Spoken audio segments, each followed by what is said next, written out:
향후 편집인이 1차 조사 완료 결과와 향후 계획을 발표. 또 붙잡혀 와서 고문당한 사람들 수없이 많은데 그 사람들을 하나도 기억하고 정리하지 못했습니다.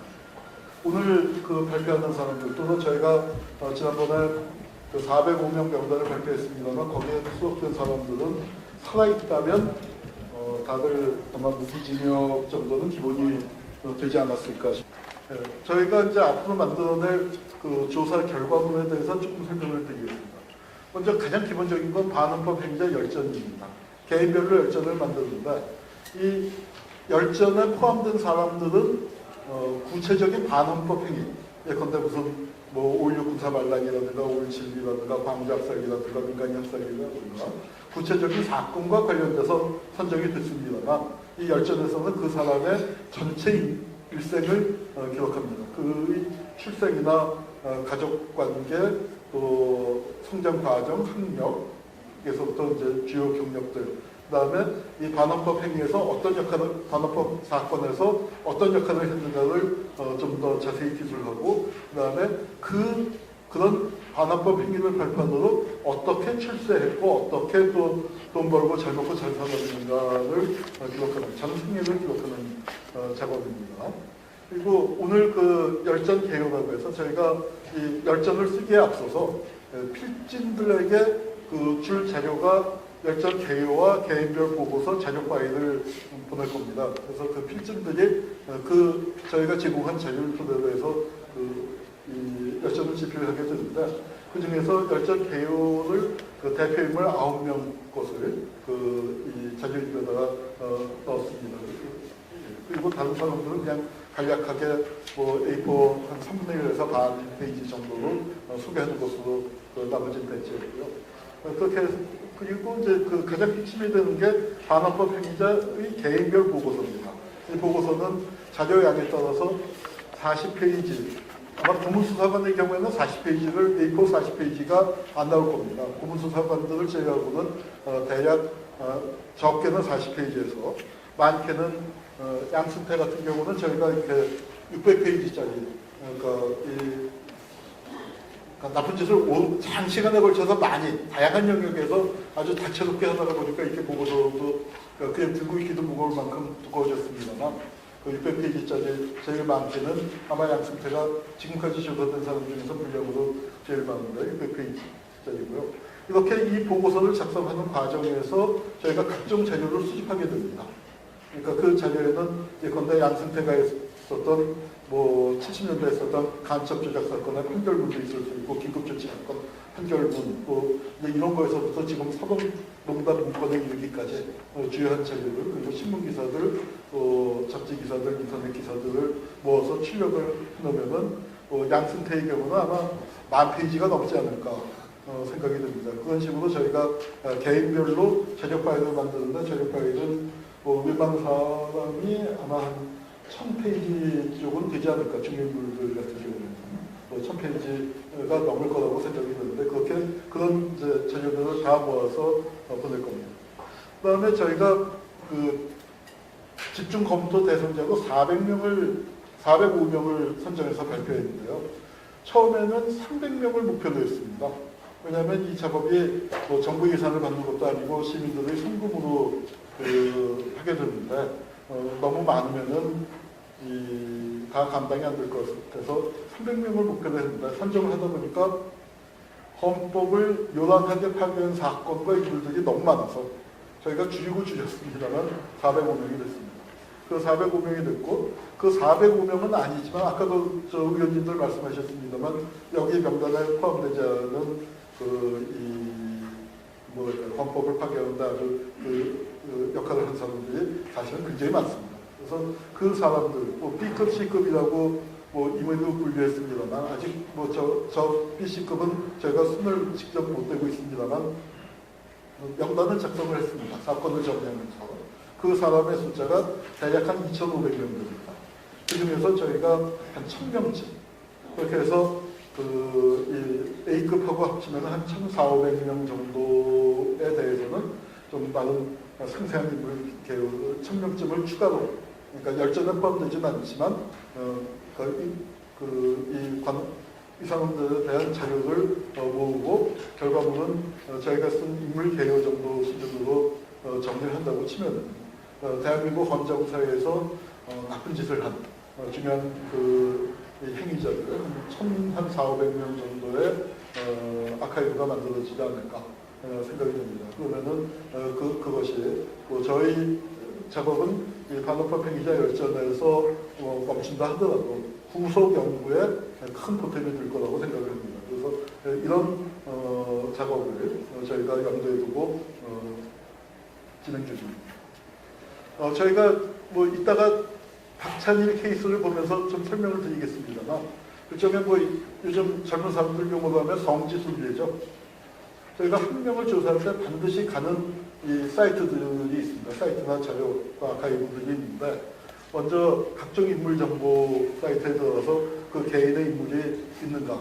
근데 돌아가신 지가 오래된 분들은 잘 안 나옵니다만 그런 경우에는 연감을 통한다든지 인명사전을 통해서 파악을 하고요. 그리고 우선 기본이 되는 게 네이버 뉴스 라이브러리를 통해서 신문지상에 공개된 행적들 그것들을 기본으로 정리를 합니다.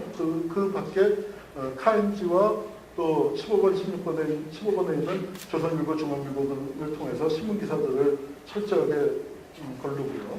그 다음에 인터넷에서 네이버 다음 등을 보고 또 구글을 봅니다. 구글에서 조합원 개인 이름만 갖고 찾으면은 잘 안 나오던 것들이 관련 예컨대 암흑의 한 다음에 고문 수사 또는 그 사람에 관련됐던 어떤 주요 사건 그걸 조합원을 달리해서 넣으면은 또 굉장히 많은 것들이 나옵니다. 이거는 아마 끈기와 전문성과 끈기를 갖고 하는 작업일 텐데 그런 작업을 통해서 저희가 구글이나 그 포털들을 상세하게 뒤지고요.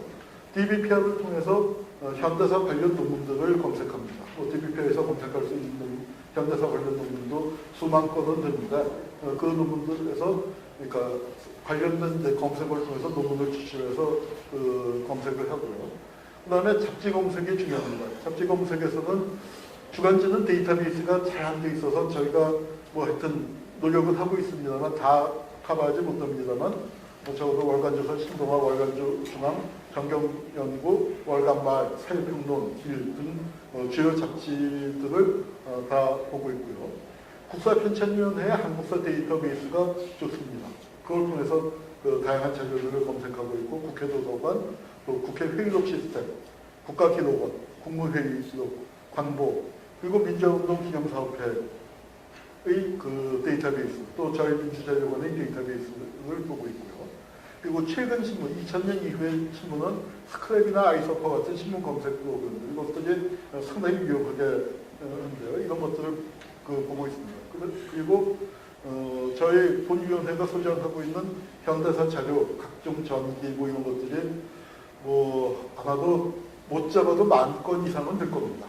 그 중에 상당 부분은 저희가 검색이 가능한 PDF 시스템을 만들어갖고 PDF로 검색을 하고 이 검색 작업도 시간이 상당히 오래 걸립니다만 이런 작업들을 통해서 한 개인에 대해서 저희가 접근 가능한 저희가 국가기관의 옛날 과거사조사위원회 같은 식의 권한이 있다면 조금 더 내밀한 정부 기록 문서 같은 것들에 접근이 가능할지 모르겠습니다만 저희는 순수한 인간단체이기 때문에 그게 불가능한데 그럼에도 불구하고 하여튼 이 정도 자료를 통해서 한 개인의 보고서를 작성을 하고 있습니다. 인물 115명 아까 보여드렸고요. 그래서 이제 저희가 오늘 9명은 이런 사람들입니다. 민간인 한선에서 안경을 떨쳤던 경기도 경복장 한경로, 또 이승만 국정농단의 주역인 박찬일, 김대중 납치 사건의 윤진원, 동아일보 광고탄압과 코리아게이트의 양두원, 김대중 내란음모 사건 수사와 50 실세였던 이학봉, 또 50의 언론 탄압을 주도했던 허문도, 그다음에 박정철 고문치사 사건, 그리고 김근태 고문 사건의 대구였던 박차원, 그리고 군임 사건 담당 검사이자 문재인 대통령을 비롯하여 마음에 안 드는 사람 전부 다 빨갱이로 보는 고영주, 그리고 최근 가장 뜨거운 인물이죠. 양승태 등등을 그 9명의 그 조사 결과를 오늘 간략히 보고 드리겠습니다. 시간 관계상 자세하게 설명드리면 좋겠지만 자세한 설명은 양승태하고 박찬일 그 두 명만 하도록 하겠습니다. 그 사람들의 면면이고요. 그러면 양승태부터 좀 말씀을 드려야 할 것 같습니다. 양승태는 과거 청산없는 민주화가 나온 최악의 괴물 대법원장입니다. 그리고 저희가 이제 이런 내용을 갖고 말씀드릴 건데요.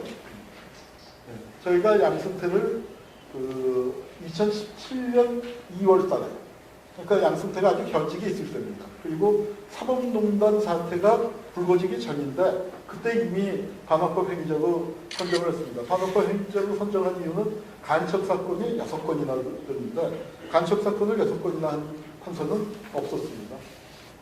그래서 양승태가 한 그 간첩 사건이라는 게 여기 보시는 바와 같이 그 6건인데 그 중에서 4건은 배석 판사 시절에 초임 판사 시절에 했고 2건은 부장 판사 시절에 그 제주도에서 한 사건입니다.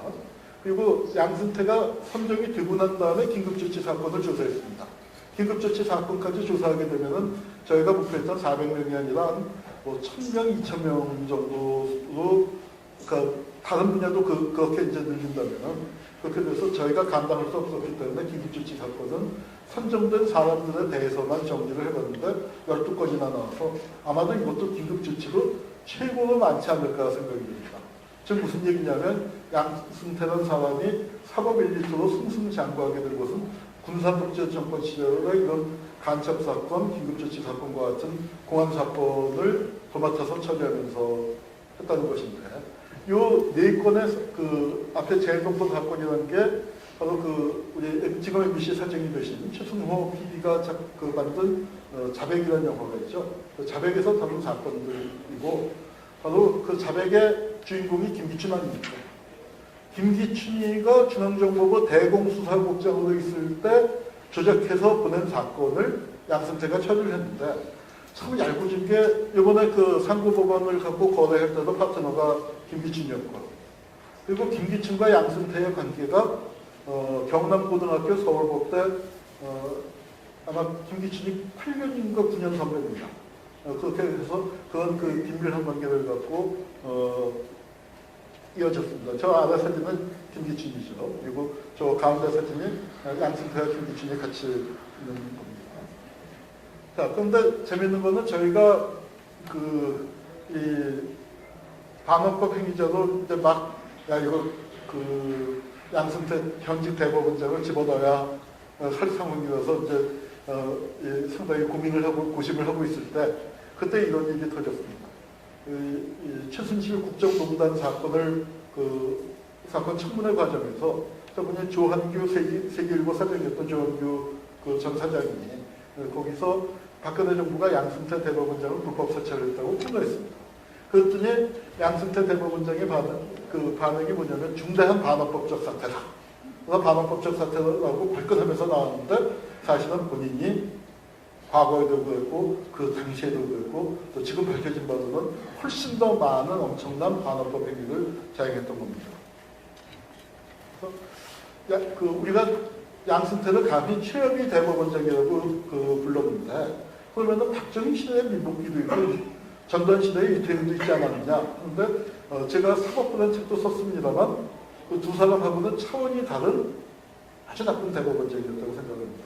이 두 사람도 만만치 않지만 이 두 사람은 그러니까 독재 권력이 대법원에 가한 압력에 끌려간 셈이죠. 물론 대법원장이라면 그걸 당당하게 거부하고 막아냈어야 하는데 김영로 대법원장처럼 그러지 못하고 끌려가거나 나름 협정을 했다고 봅니다. 그런데 양승태는 뭐냐면 자기가 적극적으로 나서서 사법부의 이익을 위해서 재판을 뒤집어 엎고 그걸 갖고 거래를 하려고 했으니까 아주 훨씬 더 질이 나쁘다고 볼 수 있는데요. 여기에도 이제 양승태가 이런 짓을 하게 된데도 배경이 있습니다. 왜냐하면 우리가 87년 지금 현행 헌법을 만들 때 어떤 고민이 있었냐면 대법원이 너무나 망가졌었거든요. 군사독재 정권 시절에. 이것을 어떻게 회복할 것이냐. 대법원에 대한 한편으로는 불신이 있었고 또 한편으로는 대법원 사법부가 제대로 돌아가야 한다는 희망이 있어서 두 가지 그 장치를 만들었습니다. 하나는 대법원에 집중되어 있었던 권한 중에 한 부분을 떼어냈습니다. 즉 위헌법률 심사권이라는 걸 떼어내서 헌법재판소를 따로 만듭니다. 그 다음에 또 하나는 뭐냐면 대통령이 갖고 있었던 법관에 대한 인사권이나 이런 부분을 띄워서 대법원장에게 줬습니다. 그래서 민주화의 결과에 의해서 양승 이 현행 헌법의 대법원장은 사실 권한이 70년대, 80년대의 대법원장보다 상당히 커진 거예요. 커진 권한을 행사할 수 있게 됩니다. 문제는 뭐냐면 우리 민주화가 과거 청산 없이 이루어졌습니다. 이건 제도적으로 민주화를 시켰는데 그 사법부를 누구에게 맡겼냐면은 군사독재 정권 시절에 권력과 타협하고 협력해서 출세했던 사람이 사법부의 엘리트가 돼갖고 이 권한을 맡게 된 겁니다. 그러니까 과거 청산 없는 민주화를 통해서 양승태가 같은 사람이 사실은 과거 청산 제대로 했었으면 제일 먼저 퇴출됐어야 할 인물이 사법부의 엘리트로서 저 권한을 맡아서 그런 자기 같은 수많은 양승태들이 있을 거 아닙니까? 그런 사람들의 대장 노릇을 한 거죠. 그 사람들의 이익을 위해서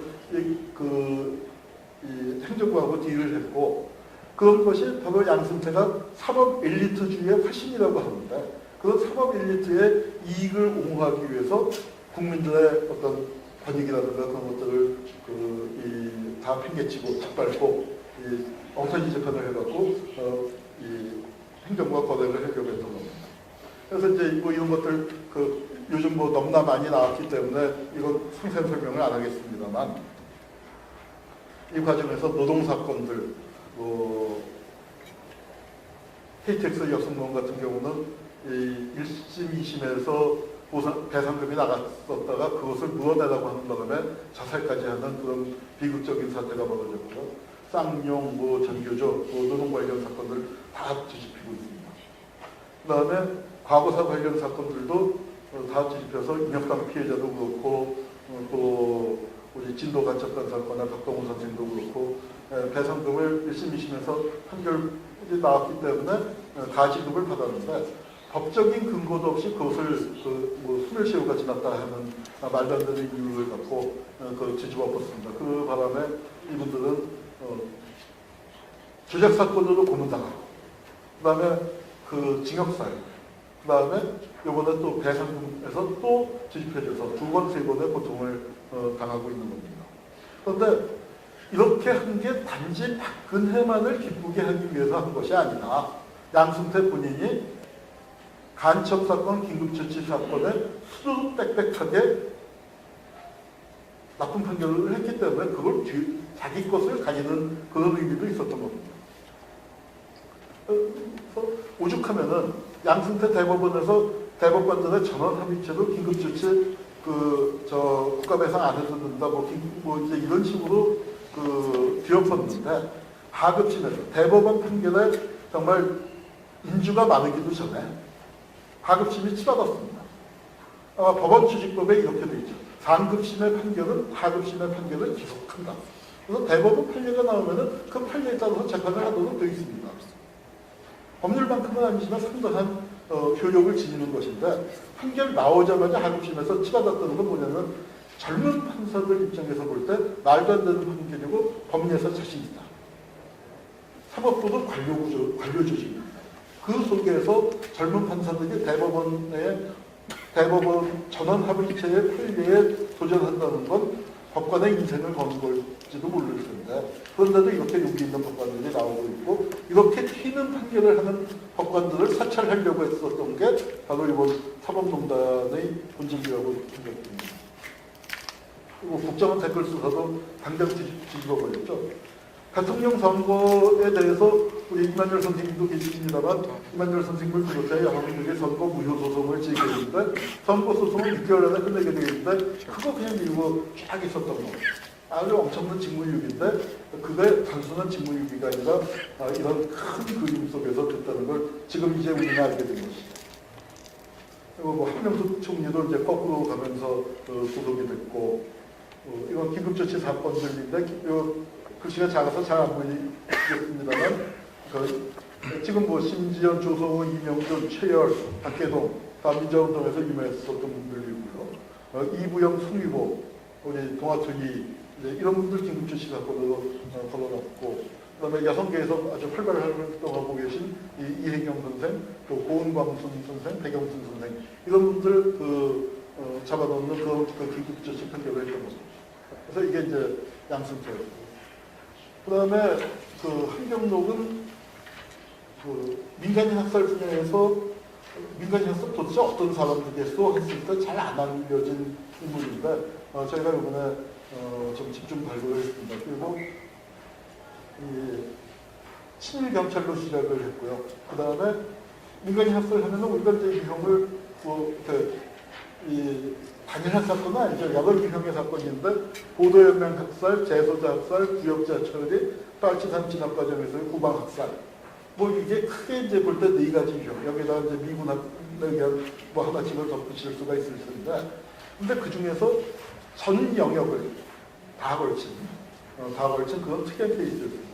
친일 경력을 갖고 민간인 학살을 한 사례였는데, 저희가 그동안 안 알려졌던 라이프라는 잡지, 거기 보면은 이승만의 친구라고 이제 미국 기자한테 자기가 얘기를 했던 것 같아요. 그러면서 그 기사들이 있고, 오늘 뭐 너무 끔찍한 사진이라서 갖고 오지 않았지만, 비극대에서 목을 베어서 들고서 이제 웃고 있는 사진도 있고, 뭐 하여튼, 그래서 이제 저희가 새롭게 발굴을 했습니다. 그 다음에 이 박찬일이라는 사람은 저도 어렸을 때부터 이름은 굉장히 많이 들었습니다. 이승만 시대 비서정치 인의장. 그런데 궁금했는데 알 수가 없었어요. 자료를 찾아봐도 박찬일이 어떤 사람이다에 대한 얘기가 뭐 저쯤 되면은 그 현대사 공부를 한 20, 30년, 뭐 30, 40년 해온 처지임에도 불구하고 찾기가 어려운데 이번에 이제 집중적으로 찾아서 좀 발굴을 했습니다. 그래서 인적 사항도 좀 찾았고 사진도 여러 장 발굴을 했습니다. 그래서 이제 박찬일은 이렇게 이제 미국 CIA 보고서에서도 이승만 정권에서 가장 영향력이 세고 장관들의 보고서를 대통령 대신 결재하고 있고 이승만의 정신 상태는 심각히 우려되는데 그런 속에서 비서가 다 아주 쥐고 흔들고 있다라는 이제 그런 표현이 나오고 미국 대사관 CIA에서 라스푸틴 제정 러시아의 라스푸틴과 같은 존재라고 비판했을 정도의 분입니다. 그리고 구정축제도 상당히 많이 하니까 경무대의 교회소 박찬일이 단죄대에 섰습니다만 요리조리 회피해서 사실 손방망이 처벌받았습니다. 사실 이승만 시대의 모든 죄악의 근원이라고 할 수 있는 이승만 적어도 후반기에 가서는 할 수 있는 사람인데 징역 2년 겨우 문서 이승만 사인 위조한 걸로 징역 2년 받고 끝나버렸는데요. 이 사람에 대해서 저희가 이제 조사를 해서 신문에 나오는 작은 기사에서부터 또 인명사전도 뒤져보니까 거의 안 나오는데 합동연관 인명록에서 그래도 찾아서 또 기본 이력을 좀 나름 확인을 했고요. 그리고 인터넷을 뒤져서 아버지가 독립운동을 해서 훈장을 받았었다 하는 것들을 이제 확인할 수 있었고, 뭐 이름자에서 반란박씨겠거니 진단을 했습니다만 반란박씨 무슨 부당, 그리고 유태하와 어떻게 연결이 된다는 것들도 풍문으로 돌던 얘기들을 이제 인터넷에서 확인을 했고, CIA 보고서들도 저희가 많이 이제 언론에도 보도가 된 겁니다만 찾아서 수업을 했고.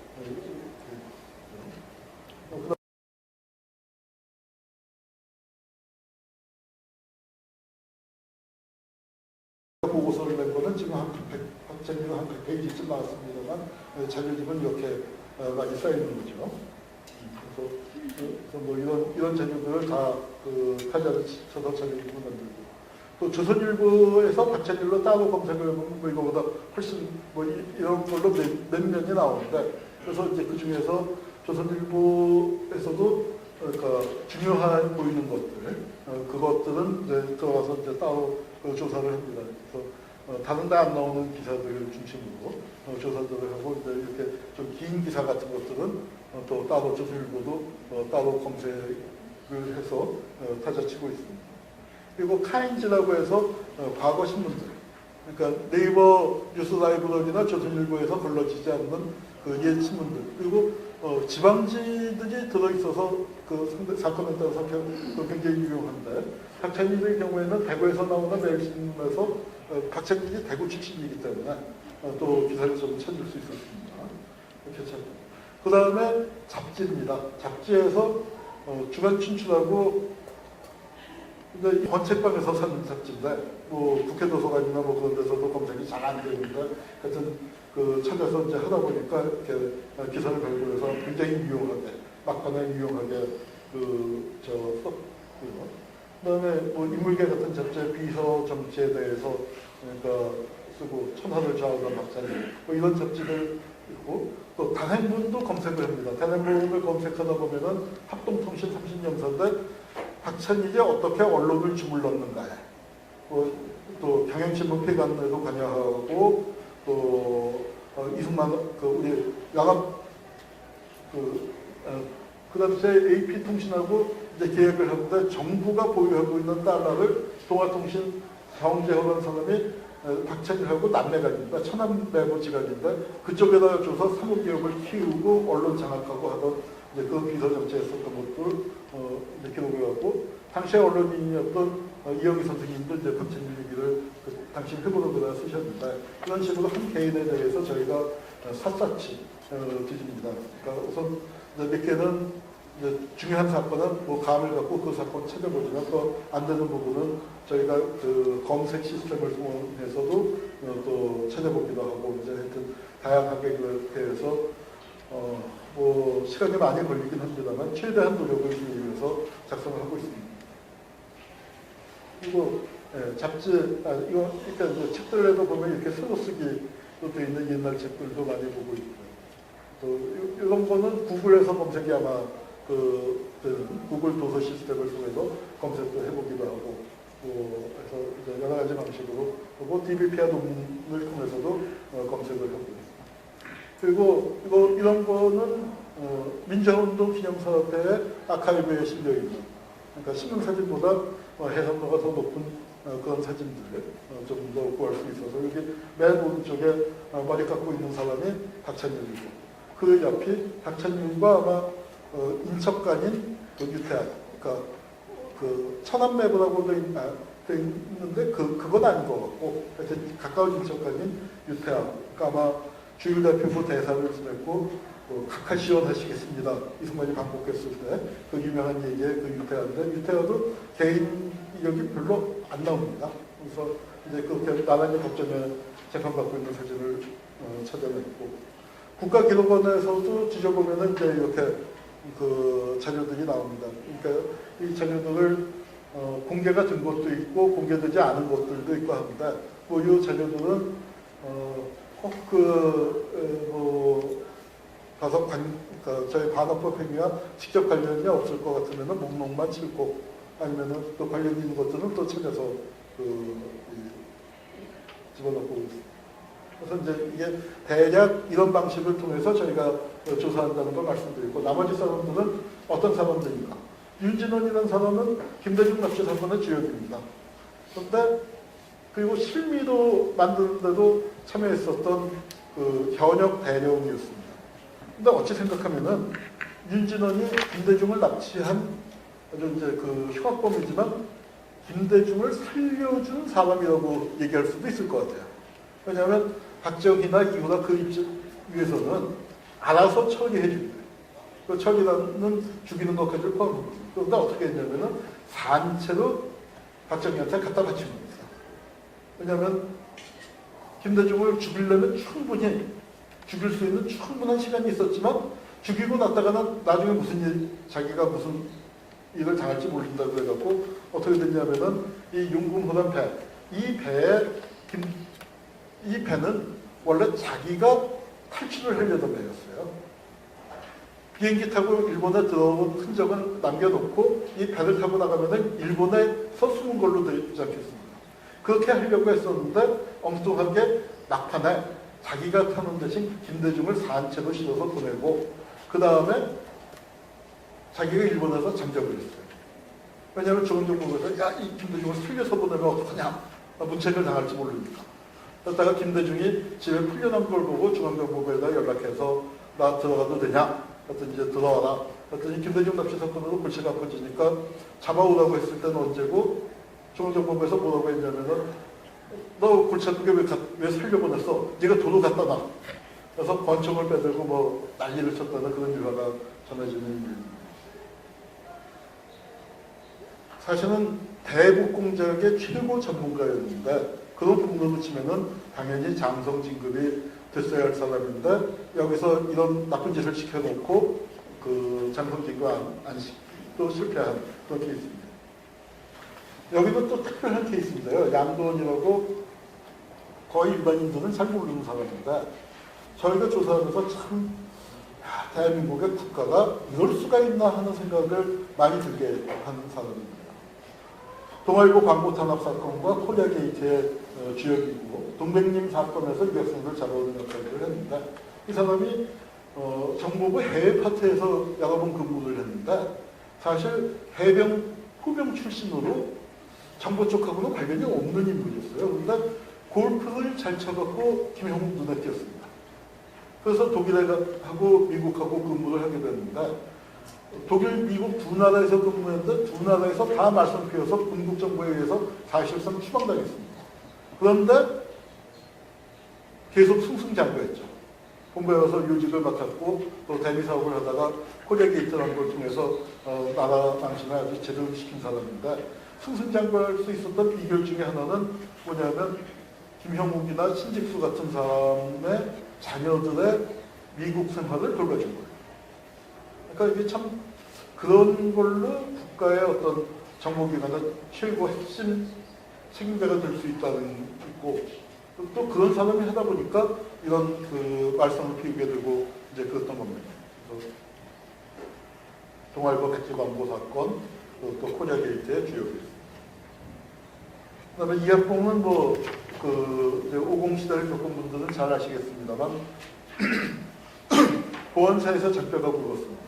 그러니까 이제 이 보안사 정권이긴 하지만 보안사에서 중1 때부터 보안사에서 근무했었던 그래서 중년 대령을 거쳐서 준장으로 보안사에서 예편을 했는데 정수마 계엄사령관을 잡아다가 고문을 했고 김재규는 초임 장교 시절에 김재규가 보안사령관이었습니다. 그래서 사령관 표창까지 받았는데 김재규 잡아다가 고문을 했고 김대중 내라는 뭐 사건을 수사 책임자입니다. 우리 이해동 목사님, 우리 대표님께서도 이때 곤욕을 치르셨는데 그 사건을 총 수사 책임자였던 합수부장이 있습니다.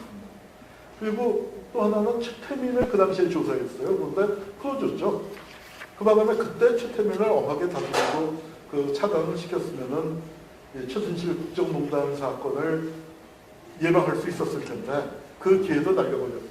그리고 50에서는 최장수 권력실세로 분류를 했고 또 수직임 간첩 사건까지 관련이 돼요.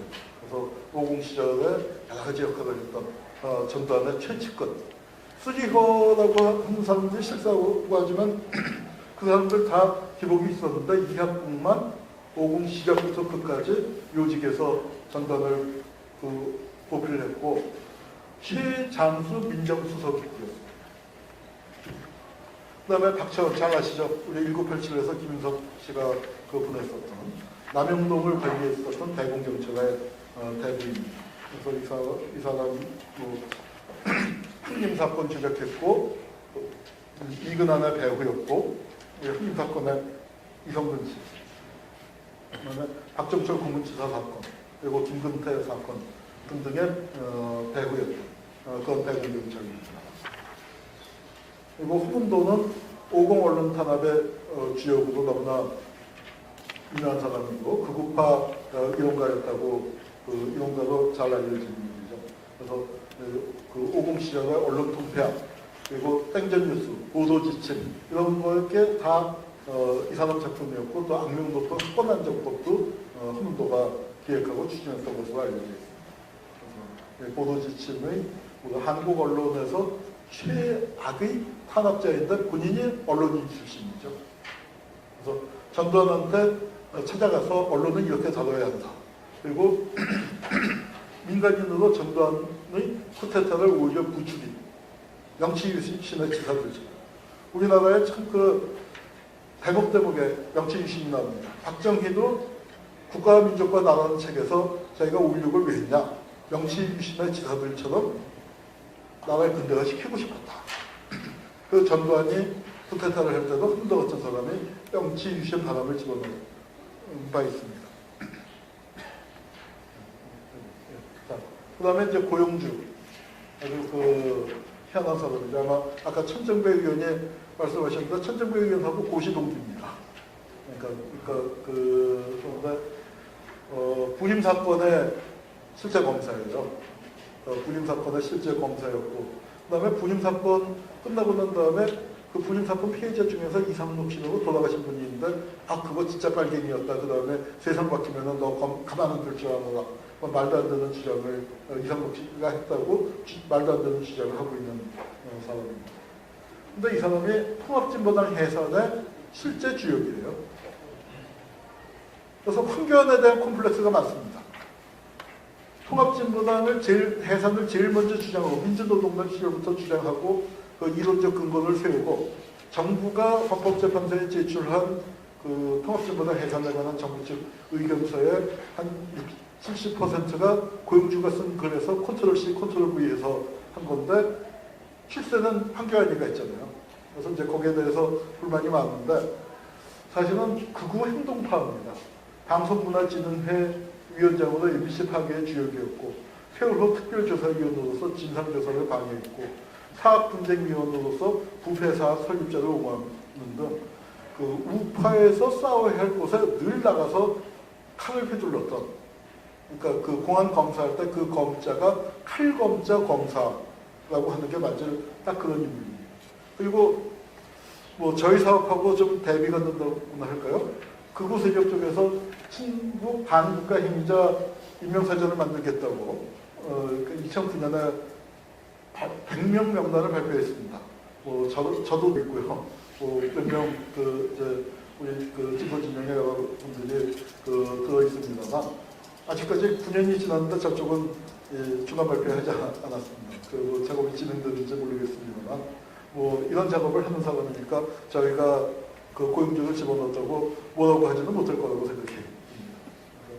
이 사람, 뭐 문재인 대통령도 빨갱이로 몰고 이렇게 통합진보당 해산이니 뭐 전교지 이력단체, 세월호 막말, 뭐 이제 이런 거, 그 다음에 MBC는 지금 최승호 PD가 가서 아주 고전 중인 게 너무 심하게 망가져서 참 회복하기가 참 힘들다. KBS는 그래도 좀 빨리 수습의 가닥이 잡혔는데 MBC 아주 힘들어하고 있는 게 정말 많이 망가졌죠. 그 망가뜨린 주역 중에 하나입니다. 자, 이상 이제 그 9명을 간략하게 소개해드렸고 저희 향후 일정에 대해서 말씀드리면은 조사가 생각보다 좀 더 시간이 많이 걸립니다. 저희가 처음에 목표했던 거에 비하면 속도가 한 20%나 25%가 덜 나는 것 같아요. 그런데 아까 말씀드린 것처럼 그렇게 성지순례를 안 할 수가 없거든요. 그걸 하는데 실제 시간이 저희가 생각했던 것보다 좀 많이 걸립니다. 그래서 저희도 조금 답답하기도 하고 저희 처음에 300명 하려고 했는데 400명이 됐고 속도도 좀 더 걸리다 보니까 저희가 처음 예상했던 거에 몇 년이 더 걸립니다만 조금 느긋하게 기다려 주십시오. 이 작업을 수십 년 동안 아무도 손을 못 댔었습니다. 민정운동 기념사협회 만들어서 제일 먼저 했어야 할 일이고 진실화위위원회 만들어서 제일 먼저 했어야 할 일인데 못했습니다. 그거 민간단에서 뜻맞는 사람들이 모여서 하고 있는 거기 때문에 조금 저희도 답답합니다만 속도가 좀 늦더라도 그러니까 좀 이해해 주셨으면 좋겠고요. 저희가 이 작업을 오늘 115명을 발표하면서 감히 말씀드릴 수 있는 것은 조금 늦어지긴 했지만 이 정도면 끝까지 갈 수 있다. 그 자신감은 확실하게 말씀드릴 수 있습니다. 저희가 이 작업을 시작할 때는 박근혜 정권 하에서였습니다. 이 작업을 이렇게 중간 발표도 못할지도 모른다 하면서 뭐 이거 시작했다가 명단 발표나 하고 풍비박산 당할지도 모른다 하는 좀 두려운 마음으로 시작을 했었습니다만 그 사이에 촛불 벌어지고 세상이 많이 바뀌면서 뭐 이 작업이 그 안전한 작업이랄까요? 뭐 안전하다고까지 얘기할 수는 없겠지만 그래도 처음 시작할 때에 비하면은 뭐 괜찮아졌습니다. 그런데 문제가 하나 생겼습니다. 후원이 줄어들었어요. 그전에는 박근혜 정부 시절에는 이런 작업을 가서 이게 이제 말씀을 드리면은 시민 여러분 한 분 한 분들이 다 마음속에 분노가 있고 이대로 돼서는 안 된다 하는 마음에서 이런 작업하면 수고한다 하면서 적극적으로들 이제 후원에 많이 참여해 주셨는데 요즘은 세상이 좋아졌다고 생각하고 수고 세력이 이제 도태된다고 생각을 하셔서 그런지 조금 부탁을 드려도 이 전만큼 후원이 들어오지 않습니다. 많이 주는 데도 있고 저희도 좀 줄었습니다. 그래서 아직 갈 길이 멀기 때문에 아직 갈 길이 멀고 그리고 이런 작업은 안타깝게도 정부가 할 수 없다고 생각합니다. 정부가 할 수 있는 작업이면 김대중 정권, 노무현 정권에서 했었을 겁니다. 정부는 정부 나름대로의 적폐청산을 나름대로 하는데 이 적폐청산 중에서 가장 예민한 인적 청산에 관한 부분인데 이것은 정부보다는 시민 쪽에서 기왕에 시작을 했고 또 지금 이제 이 정도까지 갔으니까 시민 쪽에서 계속 마무리하는 게 맞다고 생각합니다. 그래서 여러분들이 도와주셨으면 좋겠고요. 집필은 아직 저희가 결정을 하지 않았습니다만 일단 100명 정도의 필자를 모셨습니다만 저희가 처음 생각할 때는 대한민국의 대표 지식인 300~400명이 한 명씩 맡아서 쓰면 좋지 않을까. 자료는 저희가 다 이렇게 준비를 해서 드리기 때문에 현대사 전문가, 건정사 전문가가 아니더라도 얼마든지 쓸 수 있다 생각을 했었습니다. 그런데 그렇게 가는 게 맞을지 아니면 작업 속도나 뭐 또 그 다음에 결과보다 어떤 균질성, 동질성을 보장하려면 우리 조사위원들이 쓰는 게 맞을지 뭐 어떤 방식으로 할지는 아직 고민 중입니다만 그렇습니다. 그래서 저희가 이제 오늘 이렇게 보고서가 작성된 사람들 같은 경우는 내부에서 좀 전문가 검토를 거친 다음에 연말쯤부터는 집필위에 들어가려고 생각 중입니다. 그렇게 그래서 조사가 전체가 마무리되는 거는 1년에 한 100명에서 120명 정도 한다면 한 3년 가까이 앞으로 더 시간이 걸릴 겁니다. 2년 반, 최소 2년 반은 걸릴 텐데 그렇게 되면 2021년 초반이나 중반쯤에 조사는 마무리가 될 겁니다.